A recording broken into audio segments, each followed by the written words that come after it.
Alice Hubert. Bienvenue.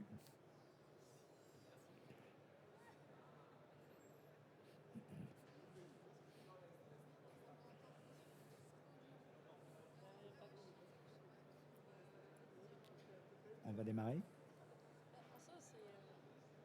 C'est bon pour vous? C'est bon? Bonjour et bienvenue sur cette deuxième table ronde organisée par Acuité sur le Simonext. La génération Z, les jeunes de 18 à 27 ans, est entrée depuis 5 ans sur le marché du travail. Ça demande à beaucoup de métiers, y compris le nôtre, de repenser l'attractivité. C'est une génération qui a la réputation d'être difficile à manager. Ils ont plus d'attentes et surtout, ils l'affirment, ils l'expriment. Nous allons le découvrir avec nos invités. Hubert Landier, bonjour. Vous êtes expert en relations sociales, en audit du climat social, docteur en sciences économiques. Voilà, retrouve. Nous avons deux représentantes de la génération Z. Bonjour. Alice Villain, vous êtes consultante au sein du cabinet de management Digital OnePoint, après avoir terminé en 2021 un master en management. Oui, bonjour.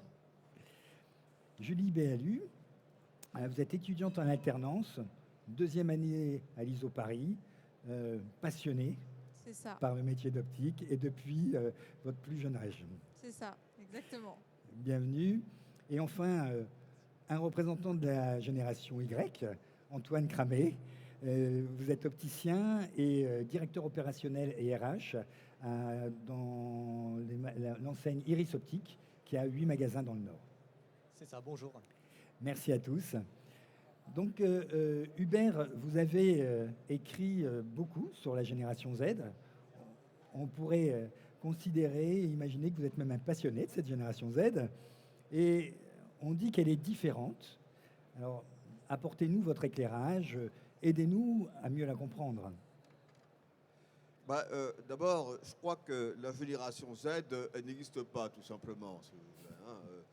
La génération des jeunes, elle est comme était ma génération au même âge, avec envie de vivre, tout simplement, de vivre des choses intéressantes. Alors, ce qui a changé, par contre, c'est le contexte dans lequel ces différentes générations arrivent à l'âge de l'entrée dans la vie professionnelle. Quand je suis entré dans la vie professionnelle, il n'y avait pas à s'inquiéter de ce qu'on ferait plus tard. C'était le développement, c'était le plein emploi, tout allait bien. On pouvait se lancer sans problème dans des études totalement inutiles de sociologie. C'est plus du tout comme ça. Mais je me tourne vers les jeunes qui en parleront beaucoup mieux que moi. Ils entrent dans un contexte qui n'est plus un contexte de prospérité, mais un contexte d'incertitude. Quel sera l'avenir? On n'en sait rien. On n'en sait rien. Donc vous entrez dans un contexte d'incertitude auquel vous êtes obligé de vous soumettre, de vous adapter. Mais est-ce que c'est la première fois qu'on connaît cette modification de la société? Depuis 1945, c'est la première fois que nous assistons à une baisse du pouvoir d'achat et à une telle incertitude qui est conditionnée par des tas de choses, et notamment par le réchauffement climatique. Dans les années 80, on avait quand même un emploi qui était difficile, on avait une période d'inflation qui est montée jusqu'à 16-17%. On avait aussi cette incertitude. Oui, il y avait des problèmes, mais c'était des problèmes qui étaient relativement mineurs par rapport à l'incertitude actuelle. Nous ne savons pas où nous allons. Nous savons seulement que la croissance, telle que nous l'avons connue pendant les 30 glorieuses et qui s'est poursuivie pendant les 20 suivantes, eh bien, laissera place à autre chose. On sait aussi que, et on le dit, que la plupart des métiers d'aujourd'hui laisseront place à autre chose. Que dans les métiers qui existent actuellement, même s'ils subsistent, ils seront très fortement modifiés. Donc, il y a tout ça qui entre en jeu. Bon. Et puis, il y a aussi un autre contexte. Je viens d'une génération où, à 20 ans, on n'avait qu'une idée, c'était de se tirer de sa famille. Bon, c'est plus du tout ça aujourd'hui. Hein, au contraire, on a envie de s'en tirer tout simplement parce que on était dans des familles qui imposaient des normes patriarcales, rigides, et que la génération du baby-boom, 68 ans, disent certains, ne supportait plus. Bon, aujourd'hui, c'est plus du tout ça, la famille. Elle a énormément évolué. Et ce que j'observe, c'est que les jeunes sont à la recherche d'un cocon, hein, comme leurs aînés d'ailleurs, et que ce cocon, ils ont tendance, si vous voulez, aussi à le faire à leur image. Hein. Oui, parce que cette notion de cocon, dans les années 80, on parlait du cocooning. Hein. Oui, bon, il y avait peut-être déjà cette notion de cocon, mais je peux vous dire que la génération 68, hein, c'était pas du tout la recherche du cocon. Hein. C'était on sortait de sa famille. Voilà, oui. Je me souviens, j'avais rapporté un cadeau à ma famille qui était bien emballé dans un beau paquet qui était un pavé, si vous voulez. Hein. C'était un petit peu l'ambiance de l'époque. Bon, alors, il y a aussi la quête de sens. Hein. Où va-t-on? Hein. Chacun aimerait bien savoir, pouvoir donner un sens à son activité. Et les jeunes plus que les autres, bien entendu, parce qu'ils ont encore davantage de dizaines d'activités que les gens de ma génération. Bon, il y a une quête de sens, et puis il y a également ce que se comprend une perte de confiance totale dans les politiques, hein, qui tiennent un discours qui ne correspond pas aux réalités. Et puis, il y a cette inquiétude devant le dérèglement climatique, hein, le réchauffement climatique, mais il n'y a pas que ça, il y a tout ce qui va avec. Hein. Et un fait qui me paraît significatif, ça a été le manifeste qui a été proclamé par les étudiants diplômés d'AgroParisTech et également de Polytechnique, hein, qui exprime fortement, c'est quelque chose de collectif, c'est pas quelques zozos isolés, hein, qui montre que cette génération attend autre chose, et que cette autre chose, c'est pas ce qu'on lui dit dans les institutions d'enseignement. Je suis frappé du retard dramatique des programmes, alors au moins ceux que je connais, par rapport aux exigences de l'heure. Alors, cette génération, elle essaie de se débrouiller, hein, face aux circonstances. Il y a de l'incertitude, on ne sait pas où on va, on ne sait pas de quoi sera fait l'avenir. Il y a les conséquences déjà visibles du réchauffement climatique et des désordres qui ont été suscités par la croissance. Il y a le changement, si vous voulez, par rapport à la vie familiale. Et il y a aussi des outils nouveaux, parce que je suis d'une génération qui est dramatiquement incapable d'utiliser correctement les outils informatiques qui, pour vous, vont de soi, si vous voulez. Hein. Mes étudiants, j'espère leur apporter quelque chose quand je leur parle, mais c'est clair qu'ils m'apportent beaucoup en matière informatique. Hein. Alice, je vous ai vu à plusieurs reprises approuver ce que disait Hubert. Est-ce que vous souscrivez au portrait à votre portrait, finalement? Est-ce que son œil a une bonne vision de cette génération? Je trouve ça très intéressant parce que sous plein d'aspects que vous avez évoqués, c'est, je trouve, très pertinent, mais en même temps à nuancer parfois. Vous avez évoqué la famille, ce qui est vrai, mais plus que retrouver un cocon, on parle plutôt de dialogue. C'est ça qui est différent entre votre génération et la mienne. C'est que à la vôtre, vous êtes contre dans la rébellion, vous rejetez, et s'il n'y a aucun dialogue de possible, c'est que conflictuel presque avec vos parents. Alors que nous, nos parents sont vraiment dans une volonté d'accompagner, de guider, etc.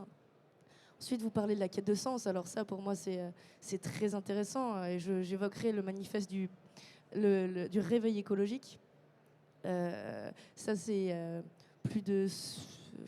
environ 200 000 étudiants qui ont signé pour changer les programmes pour les écoles de commerce et les écoles d'ingénieurs. Je trouve ça extraordinaire parce que ça marque du retard pareil, je pense la même chose, des programmes étudiants.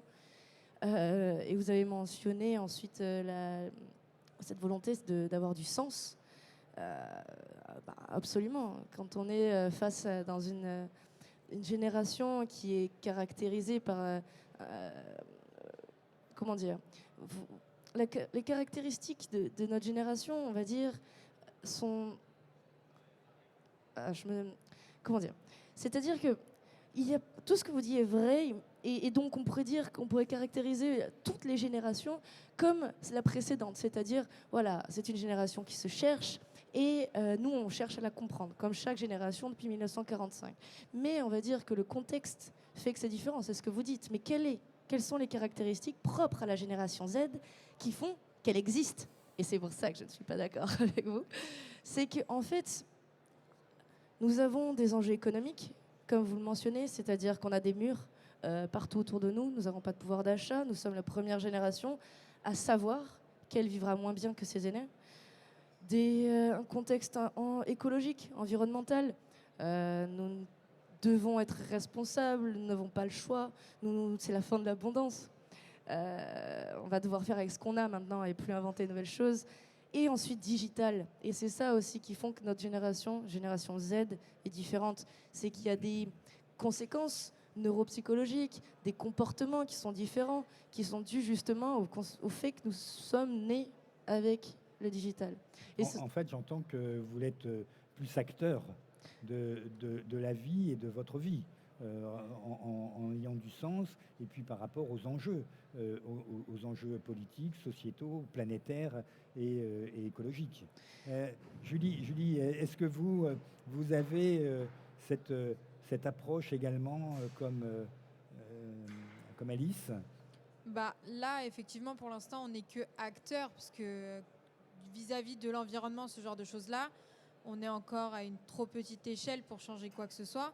Mais c'est vrai que la génération Z, on évolue en fait, et on se laisse porter avec le temps, et en fait c'est ça qui crée la génération Z. C'est le temps qui fait que on évolue chacun différemment, et notre génération s'est créée comme ça. C'est-à-dire qu'elle s'est faite comme ça, c'est que tout a évolué, que ce soit le numérique, la façon dont les choses évoluent avec le temps, toutes les nouvelles découvertes et tout ça. Donc nous, on a baigné dans ces nouvelles découvertes, on a grandi avec ça, et du coup, même pour Hubert qui ne connaît pas les nouvelles technologies, c'est vrai que pour nous, c'est évident, on est né dedans en fait. Vous ne pouvez pas vous en passer. C'est ça en fait. Digital natif. C'est ça. Et Antoine, vous êtes la génération précédente, vous avez une équipe de 50 collaborateurs, 8 magasins, et puis une notion intergénérationnelle, puisqu'on voit qu'il y a de la discussion. On a une notion intergénérationnelle. Est-ce que en termes de management, ça a des incidences pour vous, cette gestion au quotidien et cette vision différente des uns et des autres? On a forcément des incidences. Alors, je ne sais pas si la Vous génération pouvez approcher existe. votre micro. Vous m'entendez? Ouais, On a forcément des incidences, tout simplement parce qu'on est passé sur des aspirations différentes. On a la génération, les plus anciens chez nous, on est une entreprise familiale qui a bientôt 50 ans. On a des personnes qui ont fait toute leur carrière chez nous. Et le management était plus paternaliste à l'époque. C'était une entreprise familiale avec un respect de la hiérarchie. Le fondateur avait ce rôle un petit peu de père de famille, ou en tout cas il prenait soin de ses salariés un petit peu comme si c'était ses enfants. Mais aujourd'hui, la nouvelle génération, qui est dans la génération de l'immédiat, qui a une source d'information extraordinaire, infinie, juste en sortant un téléphone, elle ne se retrouve pas dans ce type de management-là. Donc on a forcément dû s'adapter. Et de ce que je perçois, ce qu'ils recherchent, c'est ce sens au travail. C'est pourquoi ils vont pourquoi ils vont se lever le matin, pourquoi ils vont venir travailler, dans quel but, dans quel objectif. Et si on ne les nourrit pas de ce sens de travail, si on leur apporte pas un épanouissement professionnel, ils ne resteront pas chez nous. Mais alors, on entend donc Antoine qui nous dit précédemment, management paternaliste, un peu comme c'était nos enfants. Et puis on entend Hubert, on entend Alice qui dit mais nous on veut pas quitter notre famille, nous on cherche, on veut du cocooning, nous dit Hubert. Donc qu'est-ce qu'il faut faire alors du paternalisme mais pas trop, du cocooning mais pas trop. Quel conseil vous pourriez donner à des managers aujourd'hui? Le paternalisme tel que vous le décrivez, c'était un paternalisme qui créait un lien de dépendance. Hein. Et ça, les gens n'en veulent plus, hein, que ce soit les jeunes ou les anciens. Alors, par contre, ce qui me semble très important, c'est d'éviter une espèce de fracture entre les anciens et les nouveaux, la querelle des anciens et des modernes, si vous voulez. Hein. Les anciens qui pensent que les jeunes n'en ont rien à fiche, les jeunes qui pensent que les vieux sont des... Hein, bon. Donc ça, il faut absolument l'éviter. Il faut de l'écoute, du dialogue et du respect de la diversité de chaque personne. Hein. Prendre chacun comme il est, hein, avec ses qualités et ses défauts. Bon, il y a une ambiance à créer. Hein. L'ambiance, aux yeux des salariés, aujourd'hui, elle compte au moins autant que un chouïa de plus ou de moins par rapport au salaire que l'on aurait ailleurs. Hein. Et on entend souvent des gens dire je serais mieux payé en face, mais je reste ici parce qu'il y a une bonne ambiance. Hein. Pour qu'il y ait une bonne ambiance, il faut d'abord une vision partagée. Hein. Il faut essayer de créer une aventure vécue en commun. Hein.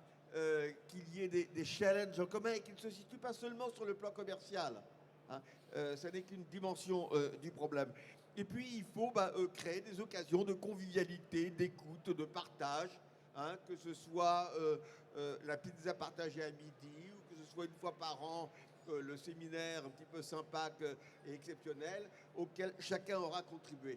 Et ça, la construction de ce projet commun, qui soit pas seulement un projet économique, mais qu'il soit un projet humain où chacun puisse se retrouver, je crois que c'est déterminant. Antoine, est-ce que vous avez ça dans vos magasins, cette querelle des anciens et des nouveaux, ou des jeunes? On n'a pas cette querelle parce qu'il y a beaucoup de communication au sein des magasins. En tout cas, on essaye d'en mettre beaucoup pour justement expliquer les choses. On a mis en place chez Iris Optique un parcours pour 2024 avec un projet commun pour donner une vision, pour justement donner une histoire, dire où veut aller l'entreprise dans les prochaines années, à moyen terme. Et ce qu'on essaye de faire, c'est d'avoir un management individuel, s'adapter à la personne, quel que soit son âge, quel que soit son niveau de compétence, son envie. On va essayer d'apporter un management individuel pour que la personne se sente épanouie chez nous et qu'elle trouve du sens et qu'elle puisse se développer au niveau de ses compétences. Et c'est la conjugaison de l'accompagnement individuel dans un but collectif, dans un projet commun, qui fait que les gens se sentent bien chez nous et qu'on n'a que très peu de départs dans l'entreprise. Et chez vous, Julie, comment ça se passe? Vous êtes combien dans votre magasin? Alors nous, on est 4 Ouais. employés plus une patronne du coup. Oui. Et moi je suis la plus petite forcément. Et donc ça s'étend je crois jusqu'à 55 ans à peu près. Donc il y a vraiment toutes les générations. Et pourtant on s'entend très bien. Le fait qu'on soit peu dans le magasin permet du coup de pouvoir plus discuter, apprendre des uns des autres. Et du coup le souci des générations en fait ne se pose pas du tout. On s'entend très bien, tout le monde discute. Moi j'apprends du coup de leurs connaissances et tout ça. Et eux apprennent de notre petite génération. Donc en fait, c'est un esprit de mentorat. Mais pas seulement descendant, c'est aussi du mentorat montant. Ouais, ça peut paraître étonnant, mais c'est vrai que non, on discute vraiment bien, on s'entend bien. Et l'avantage justement d'être peu fait qu'on discute et on apprend des uns des autres. Alice, cette notion de dialogue intergénérationnel? Oui, alors, deux choses. Déjà, c'est très intéressant. On ne peut plus dire qu'il y a une fidélité d'entreprise aujourd'hui. Il y a, on va dire, une fidélité sociale, collective. C'est-à-dire qu'on ne va pas rester dans une entreprise pour l'entreprise elle-même, mais plus pour les collègues qui sont devenus des amis, avec qui on a partagé des choses, des moments forts ou pas forts, des moments du quotidien. mais on ne va pas se mettre le doigt dans l'œil, si je peux me permettre. C'est qu'il y a aussi une vision d'entreprise quand même. C'est-à-dire, mais pour ces valeurs qui doivent être très claires, il y a le côté humain qui est très important. Donc oui, le dialogue est important pour cette génération qu'on va qualifier d'hyper connectée, mais pour qui la connexion aux personnes reste très très importante avec son équipe. Donc c'est effectivement, j'ai entendu personnalisation, j'ai entendu lien social. Est-ce que organiser des soirées, organiser des team building, tout à l'heure aussi Hubert a évoqué, est-ce que c'est quelque chose qui est important et c'est quelque chose qu'on peut conseiller aux opticiens qui nous écoutent et qui nous suivent? Absolument, mais même pas que ça. Ça peut être des matchs de tennis, des tournois intermagasins, par exemple, pourquoi pas.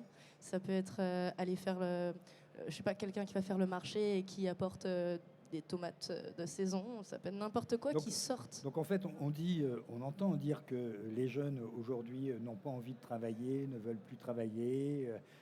En fait, ils veulent organiser le travail différemment, finalement, et associer. On parle de dissocier la vie personnelle et la vie professionnelle, et là j'entends plutôt qu'on associe la vie professionnelle à la vie sociétale. On crée du lien dans l'ensemble, alors que précédemment on avait plutôt l'impression de dire qu'il fallait les séparer. C'est exactement ça. Oui, avant, il y avait vraiment une séparation qui était nécessaire, qu'on demandait, qu'on recherchait entre la vie professionnelle et personnelle. Mais, et d'ailleurs, j'avais vu sur les réseaux sociaux, une personne ne donnait pas son compte ou son nom sur les réseaux sociaux, son compte personnel, alors qu'on était dans un cadre professionnel. Alors qu'aujourd'hui, justement, il y a ce mélange qui se fait vie pro, vie perso, sous certains aspects. Ce qui n'enlève pas du professionnalisme quand il le faut, évidemment. Le travail reste le travail, mais ça n'empêche pas de passer un bon moment et de lâcher 2-3 blagues. Et vous créez des bons moments comme ça, Antoine, dans vos 8 magasins? Alors on essaye. Chaque année, on fait un événement d'entreprise, justement intermagasin, pour que tout le monde puisse se retrouver. Alors on a soit la galette au début d'année, la galette des rois. On était sponsor aussi avant Covid de clubs locaux, un club de tennis de table. Et donc on avait organisé des tournois de tennis de table entre employés, entre salariés. Donc ça, c'était des bons moments. Un petit peu avant, on était sponsor du RC Lens, et donc là on offrait un maillot à nos clients sur le terrain, et donc il y avait les salariés à chaque match à domicile qui pouvaient aller au stade. Et ces moments-là, c'est des moments qui créent un sentiment d'appartenance à l'entreprise. C'est des moments qui sont en dehors du quotidien, mais qui sont importants. Et 10 ans après, on nous en parle encore pour les plus anciens. Il y a eu le Covid. Donc les 2 dernières années ont été très compliquées. Ça nous a un petit peu bloqués dans tous ces rassemblements. Parce que les conséquences étaient, on ne pouvait pas se permettre d'avoir une équipe qui attrapait le Covid dans un magasin. Donc on a limité ces rassemblements, et on sent qu'au bout de 2 ans, tous les salariés, peu importe l'âge, sont tous en demande de retrouver ces moments-là. Donc là on est presque à l'entreprise Club Med quand même, hein. Mais pourtant, les jeunes ont des attentes on l'entend, on l'a vu dans une précédente vidéo, le client qui est la relation avec les clients qui n'est pas toujours facile, la notion d'horaire qui est contraignante. Comment vous gérez l'ensemble de ces demandes? C'est ça, c'est pour ça que je n'étais pas totalement d'accord entre le côté vie privée, vie professionnelle qui se mélange. Je trouve que c'est assez cloisonné. On a beaucoup de personnes qui ne sont pas joignables dans leur vie privée, ou en tout cas, maintenant, on a toutes les notions de droit à la déconnexion qu'il n'y avait pas il y a 10 ans. Il y a des entreprises qui coupent les adresses mail à partir d'une certaine heure. Notre logiciel métier, on ne peut pas se connecter de la maison avec le logiciel métier. Donc je trouve que c'était des demandes des salariés où on a dû s'adapter. Par contre, il y a cet esprit sociétal, appartenance à un groupe, qui est beaucoup plus important que dans les anciennes générations. En fait, là, il y a une ligne qui est difficile parfois, que certains voudraient bien franchir et qu'il ne faut pas trop franchir non plus, quoi, hein. Et donc, dans ce cadre donné, On a une nouvelle génération qui, je ne sais pas s'ils ont bien en compte les réalités du métier. Et on est indépendant, donc on a une forte culture de la satisfaction client. Et quand on entend une nouvelle génération, ce qu'il n'y avait pas avant, et donc c'est là où on peut avoir un conflit de génération, où c'est je veux bien venir travailler chez vous, mais je veux un samedi par mois, ou je ne veux pas travailler les samedis, ou je ne veux plus aller travailler en centre commercial parce que les horaires sont trop larges. C'était des comportements qu'on n'avait pas avant, qu'on a aujourd'hui. Et donc c'est là où on a une difficulté à composer. C'est comment on va attirer ces talents chez nous avec ces contraintes-là, qui les acceptent. Et pour qu'ils puissent les accepter, il doit y avoir une contrepartie pour moi. Ils doivent trouver un épanouissement au niveau professionnel. Sinon, ils ne restent pas. Hubert, la solution, qu'est-ce Oui, que c'est C'est un management personnalisé, Je rebondis individuel. sur le sens du travail et l'aspect sociétal de l'entreprise.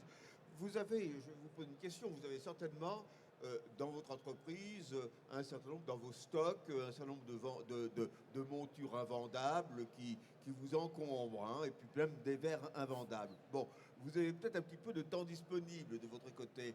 Est-ce que l'entreprise ne pourrait pas, au prix de faire des lunettes gracieusement pour des réfugiés ukrainiens? Ça vous coûterait quelques montures inutilisables, ça vous coûterait un petit peu de temps pour les monter. Mais est-ce que ça ne serait pas un moyen aussi de créer un projet commun, une autre dimension au fond du travail et de l'entreprise? Julie, est-ce que c'est quelque chose qui est imaginable? Totalement. Déjà, nous, on récupère toutes les anciennes montures pour les redonner à une association, donc je vois pas pourquoi on pourrait pas le faire. Mais non, sur le principe, c'est une très bonne idée. Totalement. J'aimerais rebondir aussi sur ce sujet. C'est qu'on est quand même sur une génération qui a accès à l'information, de la connaissance et qui a l'habitude de se former elle-même et d'apprendre par elle-même. Et donc une génération peut-être qui est un peu entrepreneur finalement. Et on ne parlerait plus en fait de tâches dans une entreprise, dans un magasin, mais plutôt de missions.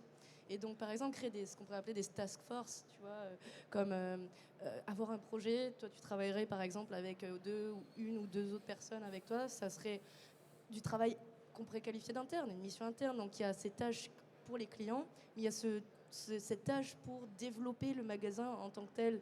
Et donc, ça aussi quelque chose que je trouve très épanouissant. C'est faire sortir un petit peu l'entreprise de son métier initial ou de l'élargir.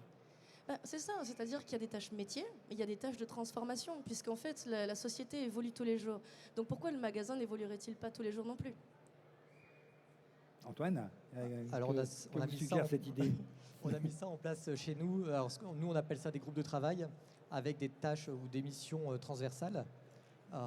Pour prendre 3 exemples, donc on les a mises, une fois qu'on a créé notre parcours client et où on voulait aller dans les prochaines années, on a demandé à l'ensemble des collaborateurs qui étaient motivés, qui voulaient participer à cette transformation de l'entreprise.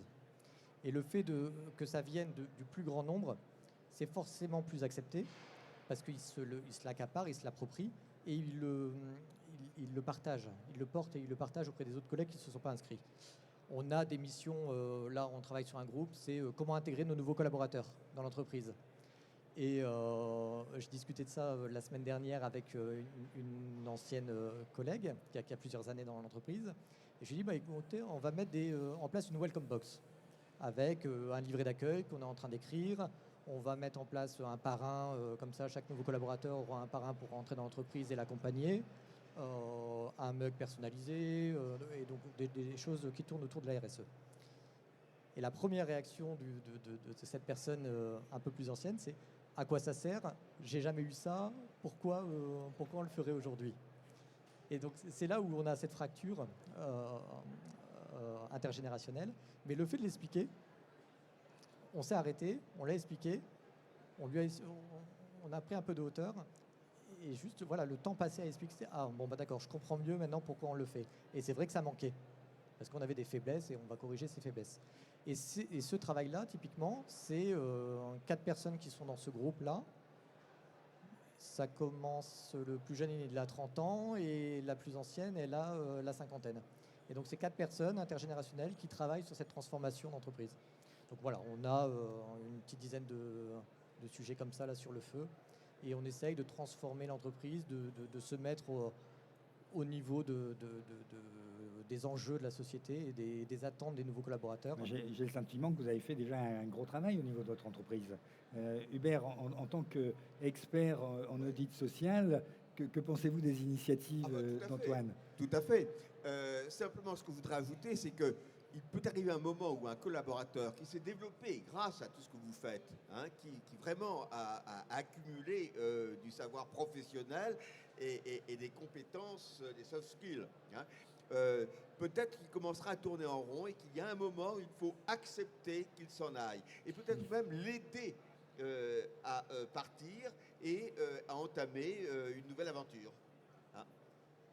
Oui, là, c'est soit effectivement l'entreprise ne grandit pas et donc on devra accepter de perdre ses talents, mais quelque part, ce qu'ils nous auront apporté toutes ces années, ça sera quand même du plus pour l'entreprise, ou alors l'entreprise continue de s'agrandir et on pourra faire monter aussi ces personnes en compétences. Mais je crois que tout à l'heure, Alice a posé les choses en disant on n'est pas éternel dans l'entreprise et on n'y est plus aujourd'hui de la première journée après son diplôme jusqu'à la fin de sa vie.